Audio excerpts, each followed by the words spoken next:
Hi, friends. So I'm just kind of hanging out today.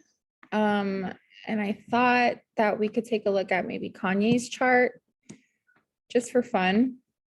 This is my first time that I'm looking at his chart, rectified.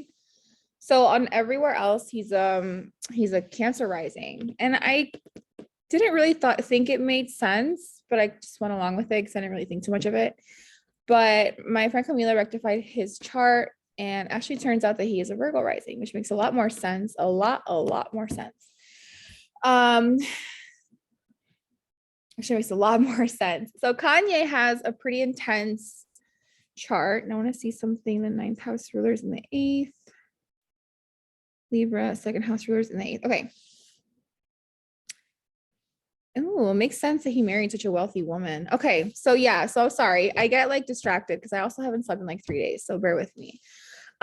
So his chart is interesting. Putting him as a Virgo rising makes more sense than making him as a Cancer rising. Putting him as a Cancer rising, it puts his Gemini sun in the 12th house. But now as a Virgo rising, it puts his sun and his Jupiter in the 10th and his Pisces moon in the 7th. It puts his Mercury in the 9th and his Venus and Mars in the 8th. This is definitely his chart. It makes a lot more sense because the 7th house Pisces moon, especially when you're rectifying a chart rectification is when you're trying to figure out the person's birth time without them knowing it, right? So a really good technique when you're rectifying someone's chart is that if they're married or they're in a long-term partnership, look at the themes, like, do they all have Leo placements? Do they all have Cancer placements? Do they all have Pisces placements, right? Because they will fall, the house overlays will tell you kind of if you're on the right track or not. So him being a Virgo rising, Kim's Pisces moon would fall into his 7th house and would also be conjunct his own Pisces moon. They're not conjunct. I think they're pretty far apart. But it does make sense if he is a Virgo rising, because that would mean that Kim's Pisces moon would be in his 7th house, which is obviously a marriage overlay, right? And Kim's a Sag rising. So if we pop down here to synastry, you'll see, because she is a Sag rising, where is it? Where's her 7th house? You'll see that his sun right here, this little glyph right here is the sun, and this 4 right here is the Jupiter, is going to be right on her 7th house. So that's a beautiful overlay. Okay, so real quick, I'm gonna look at Kanye's. So let's talk about why I think this is actually Kanye's real chart. The 7th house Pisces moon is good for fame. So 7th house moon, the moon is the planet that rules over the people, right? So if you're looking like at a chart of a country, for example, the sun represents the leader, the moon represents the people. The 7th house is it's a house of other people, right? So this is a really interesting placement for fame. These people are usually pretty good at handling it. They're also don't mind being very expressive. Especially with Pisces, I understand that he has these creative things that he's got going on too. So it makes a lot of sense. The sun Jupiter in the 10th house, I mean, he's always talking about how he's the best, I'm the best, I'm this. So it definitely makes sense that his sun, especially being in the 10th, remember that the sun in the 10th house is this one right here. So this is kind of when the sun is going underground. So people who are born at night are going to have the sun below the horizon. He was born in the daytime. He was born like around 1 o'clock. This is the highest point in the chart. The sun really wants to be seen. So his identity, like, he's all about being on top and being seen and being the king and having things kind of go his way. Jupiter the 10th can give that expansive. I think Kim also has a 10th house Jupiter. Yeah, it's conjunct her midheaven. So it's very interesting how they both have similar kind of karmic things going on. His Chiron is in the 9th. I feel like he does have a weird relation. Well, it's actually in the 8th. It's giving near-death experiences, I'll tell you that much.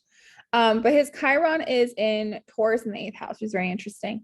His Venus and Mars are conjunct in the 8th. This makes a lot of sense because you'll see how that Venus-Mars conjunction in the 8th takes, like, he always wants to transform his partners in some way. So it's never just like being with them and accepting them as they are. It's always like being in a relationship with them and then like transforming their wardrobe or like transforming their career or making them a mogul, or like there's always an element of transformation in his relationships, that the people who go in the relationship, they never ever leave the same way that they were, you know, they don't leave the same person as they were in the beginning.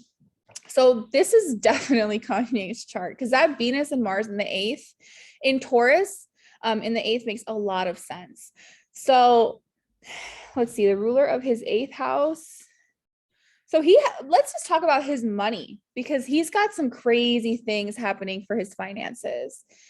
Beautiful. So 11th house ruler is in the 7th. Incoming gains through business partnerships and marriage also. So him and Kim did start a lot of businesses together, right? 11th house is the house of incoming liquid gains, ruled by Cancer. In the 7th house of business partnerships and one-to-one relationships and marriages. So it makes sense here that with the 7th house Pisces moon, they did make a lot of money together, him and his romantic partners. So one cool thing about his chart, if you look at his 2nd house, is ruled by Libra, and his 8th house is ruled by Aries. Okay. So if you look, where's his Venus? In the 8th house. Where's his Mars? In the 8th house, conjunct in Taurus in the 8th house. So his 2nd house ruler and his 8th house ruler are actually conjunct in the 8th house. This is incredible for money. So this also is going to show me somebody who makes money through Venusian things, right? So what is he known for? Fashion design. Kim also is into fashion, but I feel like she's more into like the textiles, like the Skims by Kim, kind of more. He's more like high fashion. So you can see how even though they're both in fashion, they're both in different types of fashion. So think about what Kim does. Kim is a Virgo Venus, right? So even though she's in fashion, her Virgo placements make it all very practical. What does she put out? She puts out Skims by Kim, which is underwear, basics, things that you need that are practical, that are a necessity. So his Venus is in Taurus. It loves being in Taurus. It does very well here. Taurus is all about kind of like your creativity. Well, he's obviously showing off his creativity in an earth sign way, but Virgo is much more practical. Taurus is much more in its element. So you'll see that Kanye's designs are more ornamental. They're more artistic. They are a little bit weird, to be honest. But they are a little bit more flashy in that like Venus and Venus sign kind of way, as opposed to Kim's fashion design, which is much more practical, much more Virgo, much more like the basics, right? You need undies, you need a bra, you need stuff like that. So it's very interesting how they're both in fashion, but they're both in very different sides of it. Let me see here. His 5th house ruler is Saturn in the 11th. So he has really cute stuff. So he's got his 8th house ruler in the 8th, good.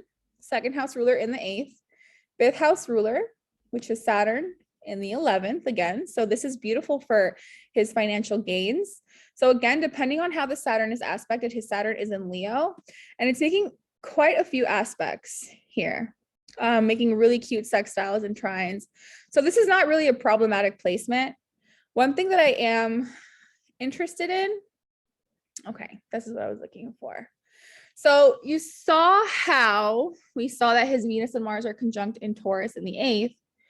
Here we have Uranus. So his Venus and Mars are at 2 degrees, 2 and 1, right? His Uranus is at 8 degrees. So it's a pretty far opposition. I would say 6 degrees, but you can still kind of see that interesting nature of, so hard aspects to Uranus will kind of give a kind of more erratic quality to the relationship or to someone's relationship style. So it's really interesting because he didn't mind.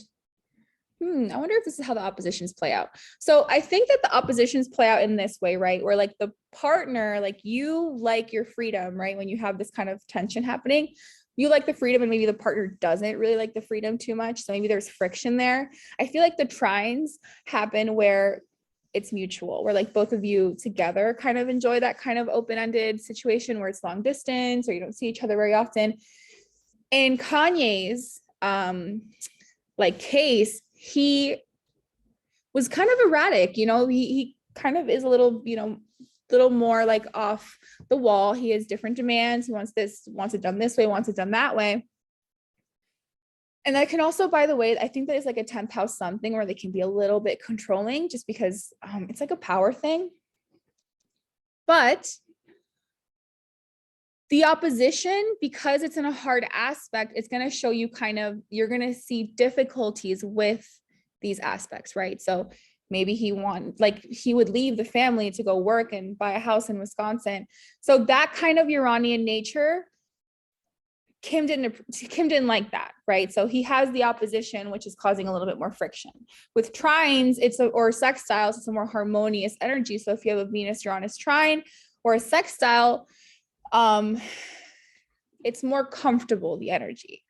So Kim also, it's interesting that he has his Venus and Mars opposing Uranus, because Kim has a Mercury Uranus conjunction, and Mercury is actually the ruling planet of her 7th house. So if you come back, actually, if we click, let me see if we can just click her chart. So if you see, she's a Gemini ruled 7th house, and her Mercury and Uranus are conjunct from the 11th to the 12th. So again, very power hungry. It's so cool. Like, look at this, dude. So it's so interesting. So his chart ruler, actually not his chart ruler, I'm sorry, her descendant, what am I talking about? Her descending planet or the ruling planet of her descendant is Mercury conjunct in Scorpio. He's got Venus and Mars conjunct opposing Uranus in the 8th house. It's very interesting to me, actually, because the ruling planet of her 7th house is in Scorpio, meaning that no matter what, she's gonna like a partner who has those power themes. They're very powerful. And with him having that Venus and Mars in the 8th house makes so much sense, because he's got that super, there's always been, I never pegged him as a Scorpio, I'll tell you that, but I always understood that there was something really deep about Kanye, and not necessarily like mental health deep, but like a depth to him that it definitely makes sense that he has all these 8th house placements, especially because if you look at it, let me actually see something. The 8th house also rules over accidents. Mars, or sudden accidents or reversals of fate. Mars is a planet that rules over accidents, blood, etc. Right? So the 8th house ruler in the 8th house conjunct his Venus, which is ruling his 2nd. Remember that accident really did change a lot for him financially. So it's very interesting that he was able to make money through these 8th house things of like sudden reversals of fate. Cool. I like his chart. He has a lot going on. That 9th house Mercury also makes a lot of sense because he is very preachy. I mean, remember, he opened a church, right? So his chart ruler is actually in the 9th house. This is totally the right birth time. Totally the right birth time. Yeah. Because if you look, his Virgo rising, his Mercury, the chart ruler's in the 9th, meaning that he puts a huge, Jesus walks, right? Jesus walks. He opened a church, Sunday service. He's all about what is 9th house, church, religion, philosophy, higher learning. I can see that. I can definitely see why him and Kim kind of got along so well, because they have these beautiful overlays, but they also were able to have really beautiful conversations. So look at this, right? So these are house overlays, basically. This is what it looks like when one person's planets fall in another person's another person's houses. So in this chart, he is blue, she's orange. So orange is her right here. Cute. Why does it do that though? Their moons should be in each other's 7th house. Oh no, that's right. Okay. Never mind. That's not true. So whatever. So her moon, let me see here. He's blue. Right. So her moon, I'm like, I can't read these things. Her moon, sorry. Her moon falls in his 7th house. Okay. Her Mars right here is actually conjunct his IC, which makes a lot of sense. They probably, they do fight a lot. I feel like about home. I mean, obviously they do have a lot of like that energy, but her Mars being so close to his IC like that there probably is a lot of fighting, especially about home themes, like about how she parents or how she wants to parent. Her son in his second house is a very beautiful overlay, especially for money. I think that's what interesting that Kanye kind of gravitated. Remember, he has that 8th house Venus and Mars, right? So he wants a romantic partner who's going to kind of help him make money. Again, they're both in partnerships. They're not gold diggers. There's a way that you can be in a relationship with someone and want to make millions of dollars with them and not be a gold digger. They both have this sense of like, I mean, their charts say it all. He felt her son, right? I feel like he felt that sun in the second house, him lighting up that house of like personal values and bank accounts. And he probably wants to spend money on her. He was very excited to spend money on her. If we look at his Venus and Mars right here, this is a beautiful, beautiful placement. So the Venus and Mars conjunction falling in his 5th house falling in Kim's 5th house is beautiful, because this is also one where they have a lot of fun together and they have a lot of sex together. So there was a lot of sexual chemistry and a lot of attraction from the very beginning. So they have this incredible pileup right here of planets, which I love to see. So if you look, her descendant, this is Kim on the outside, if I'm not mistaken. Yeah, this is Kim. So Kim's descendant is actually almost completely conjunct his midheaven, which is very interesting because I feel like her marrying him actually helped his career a lot more than the other way around, but don't come for me.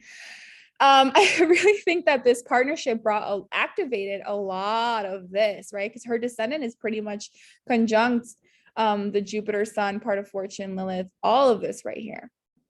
That's wild. That is Mercury. Boop. Crazy stuff. They have a lot. So we can look real quick. This is why I love Astrology, because it's so easy. I talk about it all the time. Let's look at the moons, right? Because the moons are the most compatible, for me, are the most important planets in compatibility, because they can tell you so much. I like to open all the orbs just to see what we're talking about. Real quick, for people who don't know, an orb. So this, hold on a minute. Hello, can we stop? The fights are probably get really annoying with them too. So this is an orb, okay? This number right here, this is an orb. These are degrees. So these are degrees. This is an orb.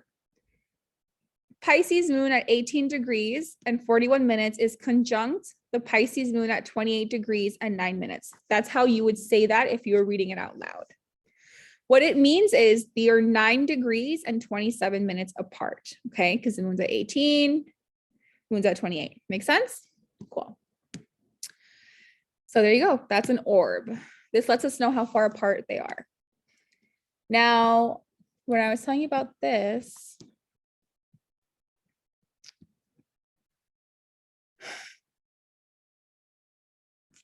okay, let's do this.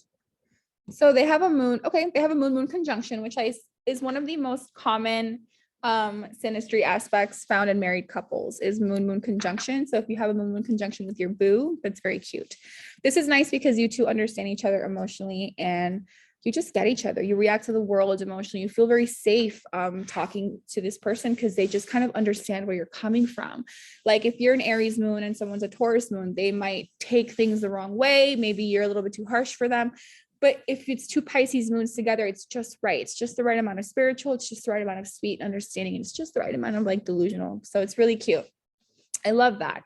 Good moons is very important. Now, it's not just that their moons are conjunct, but it's how their moons are also doing in the charts separately from each other. So this is Kim, partner B is Kim, right? So her moon, this doesn't really count as 10 degrees apart. So let's not even look at that. So this is actually more important. Their moon Mercury stuff is very important because the moon is your emotions and Mercury is communication, thought process. So his Mercury in Taurus is making a really cute sextile to her Pisces moon. What is a sextile? A sextile is when 2 planets are in compatible elements, right? So Mercury in Taurus is an earth sign. Pisces moon is a water sign. So get it? Earth, water. Yeah. So beautiful. So one of the things that I feel like probably really got her going was the conversation, right? So she has a seventh house. Remember that her seventh house is ruled by Gemini. So conversation is very important to her. Deep, long, intense. Remember that he has a Pisces moon. So connecting emotionally on a deep spiritual level is so important to him. So the fact that they were able, because the moon is a very sensitive part of us.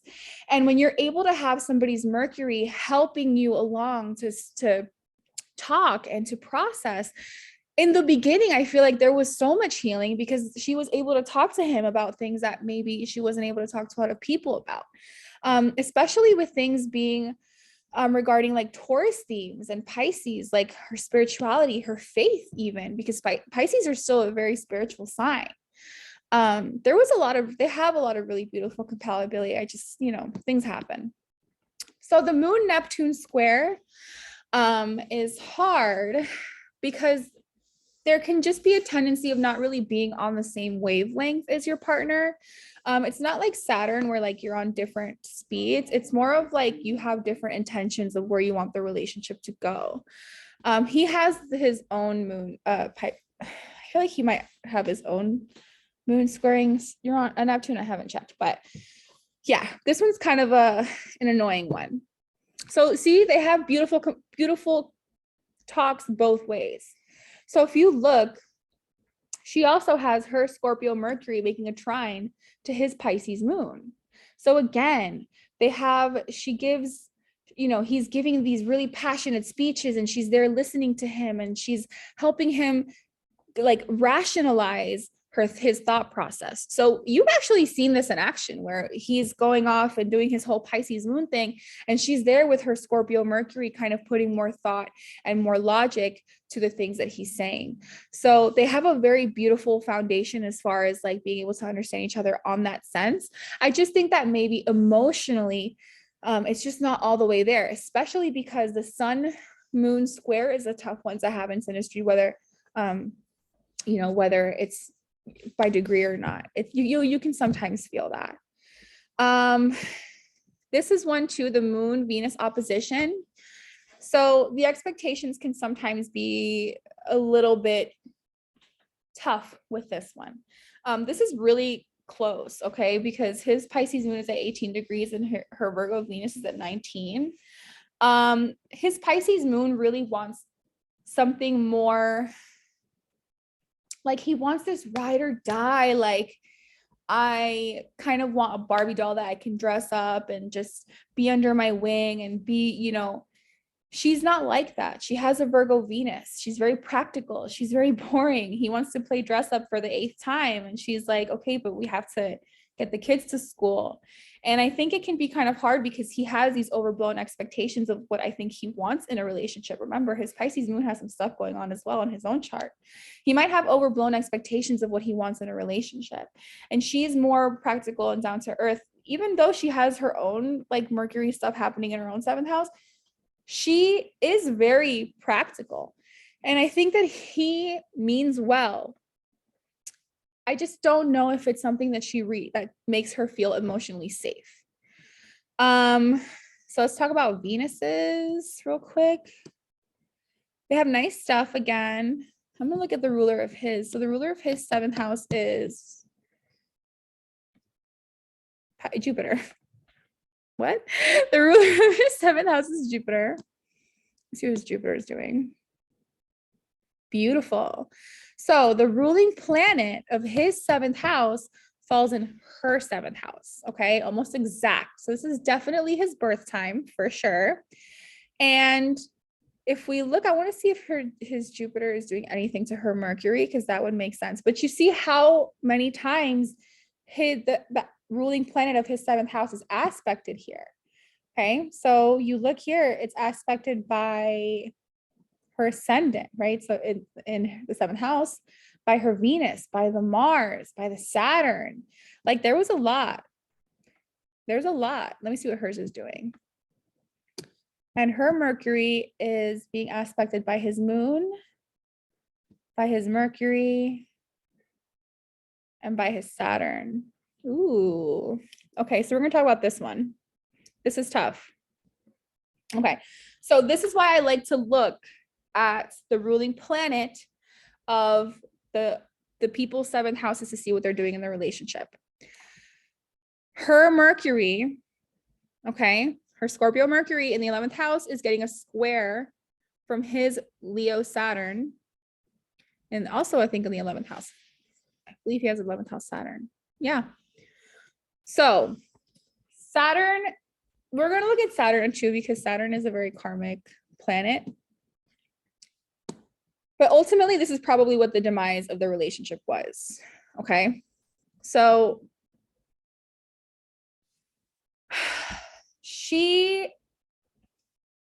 okay, how do I explain this?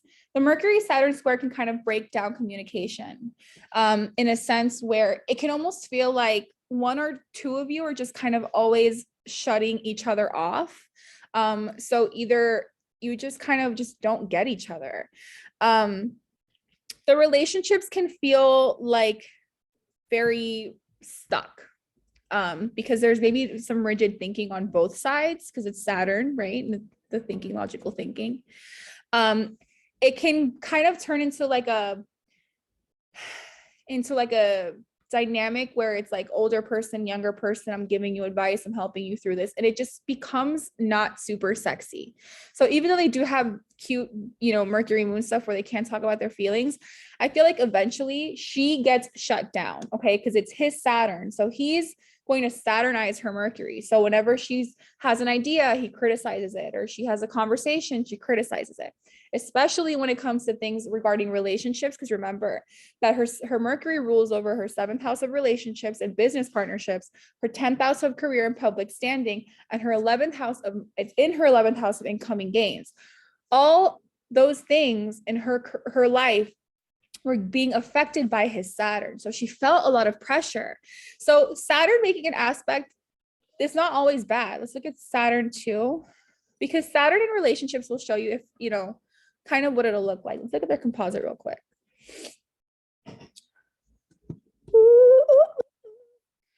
Okay. Let's look at Saturn. So Saturn is training her ascendant. They have cute stuff. So look, so they have Saturn. So if you look at this, her Saturn trines the ruling planet of his 7th house, and his Saturn trines the ruling planet or squares the ruling planet of her 7th house. So you'll see stuff like that. That is significant. We want to see things like that. Okay.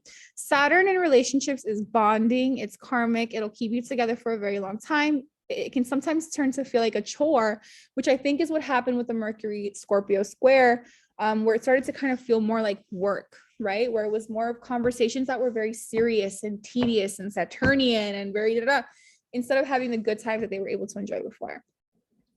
The composite chart is when you take two charts, okay, and you divide them down the middle, and then boop, you take the midpoint of everything, and you come up with one chart for the relationship. So synastry is how you two are together day to day. Composite is the relationship itself. That's like the purpose of the relationship and how it'll go. So let's look at the number one. Let's look at Mars. Okay, so Libra rising relationships. You have to look at the Venus. Their Venus is in the 9th house in Cancer, and their Venus is sextiling Saturn. Very cute. Okay. I like it. But I have noticed that with Venus, Libra rising relationships, it's not what it looks like. Okay. It's not what it looks like on the outside. Just like typical Libra risings, they have a really beautiful, but the inside is very Martian, right? So there is a lot of conflict depending, again, how the chart looks. In their chart, I can tell there was a lot of fighting. Maybe it was kind of like that silent stewing, because remember that the Mercury Saturn square, her Mercury, there's only enough she can talk before she gets shut down, and that Saturn starts to kick in where she doesn't even feel like she's being heard anymore, right? So let's see. Let's look at this. If we read the composite chart as if it were an actual person, The seventh house ruler of their chart is in the fourth house of home and family in Aquarius. So when we read it this way, basically they stay together for the kids. Let's be honest here. The purpose of the relationship and what kept them together was that home life. Now that home life, because that's in Aquarius, it's very unconventional. You know what I mean? Like they have kids here, they have kids. And think about it too, that the ruling, they have Mars and Aquarius in the fourth house. Kim had to have lots of like Aquarian themed things, like innovative, revolutionary ways of getting pregnant or having children. So that's interesting too. Jupiter rules over the fifth house. Jupiter's in the 10th. So again, this is also about creativity in general. So music, dancing, all that stuff. It makes sense that the ruling planet of that, they have a 10th house Jupiter, 10th house Mercury, 10th house Sun right here is beautiful stellium. And then they actually have the Sun and Mercury almost exactly conjunct in the 10th house.